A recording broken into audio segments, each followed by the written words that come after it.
Es gibt eine Frage zu einem Master Wirtschaftsinformatik-Studiengang, die ich als allererstes stellen würde als erfahrener Wirtschaftsinformatik-Professor, die aber interessanterweise in den letzten 15 Jahren, in denen ich jetzt diese Tätigkeit ausübe, mir kein einziger Studieninteressent gestellt hat. Und diese eine Frage ist die Frage nach den Prüfungsleistungen, die von mir verlangt werden. Warum ist das so wichtig? Stellen Sie sich vor, Sie würden Gehirnchirurg werden und würden Ihr gesamtes Wissen über die Gehirnchirurgie ausschließlich durch einen Fernlernstudiengang aufnehmen. Die Prüfungsformen entscheiden doch darüber, wie gut man im Studium tatsächlich Kompetenzen beigebracht bekommt und neben der Theorie auch andere Fertigkeiten erwerben kann.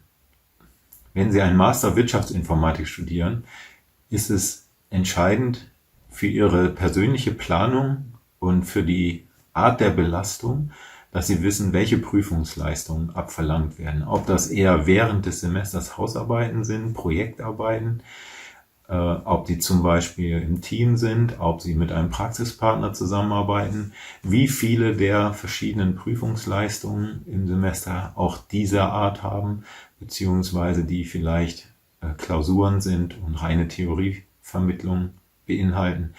Das sorgt ja auch dafür, dass sie zum Beispiel allein ihre normale Zeitplanung entsprechend machen müssen.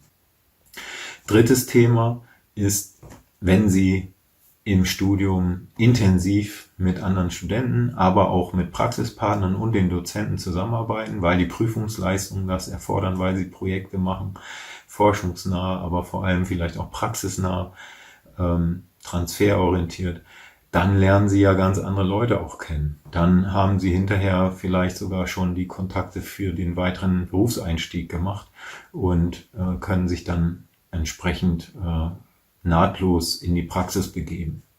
Grundsätzlich ist ja die Masterphase auch dafür übrigens gedacht, dass laut deutschen Qualifikationsrahmen, kurz DQR, die Master in der Lage sein sollen, in der Sozialkompetenz Teams und Unternehmen bei der Lösung komplexer Aufgaben zu führen. Ich möchte jetzt zum Schluss einfach noch mal ganz kurz illustrieren, wie sowas dann aussehen kann, anhand des letzten Semesters, was wir hier im Master Wirtschaftsinformatik im Sommersemester jetzt hatten. Und wir haben ja 6 Module, immer 5 Credit Points. Das erste Modul Requirements Engineering, da haben wir eine Projektarbeit gemacht, wo zum Beispiel Lastenhefte erstellt wurden für Praxispartner, für entsprechende Produkte und Projekte.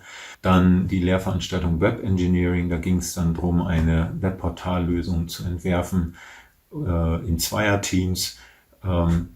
Dann Data Science Anwendungen, da wurde auch in Teams entsprechend Data Science Lösungen geschaffen für ein Produktionsunternehmen der Region, um die Daten im Unternehmen zu konsolidieren und eine BI-Lösung zu gestalten. Dann Projekt Wirtschaftsförderung als Wahlpflichtmöglichkeit. Da ging es zum Beispiel darum, mit der Region zusammen Konzepte zu entwerfen, Lösungen zu entwerfen. Also bis hier 4 Module, die tatsächlich auch geprägt waren von komplexen Prüfungsleistungen, von Teamarbeit, von Kontakt nach draußen mit Praxispartnern verschiedenster Couleur. Dann kommt noch das 5. Modul, Führungskompetenzen. Das ist ein interaktives Modul, wo also tatsächlich von Ihnen auch Mitarbeit verlangt wird und entsprechendes Üben im Klassenraum. Und als 6. Modul dann die Theorie zum Projektmanagement und zu Projektmanagement-Werkzeugen, um die eher praxisorientierten Module so ein bisschen, also wo auch tatsächlich Projekte gemacht werden, theoretisch noch zu ergänzen und abzurunden. Wenn Ihnen dieser Bericht über die Bedeutung von Prüfungsleistungen im Master Wirtschaftsinformatik gefallen hat, dann gefällt Ihnen sicherlich auch der hier rechts verlinkte Bericht über die Wirtschaftsinformatik Nische, beziehungsweise wie viele Studierende und Studenten es eigentlich gibt in Deutschland in Wirtschaftsinformatik. Schauen Sie sich das doch auch gleich noch an.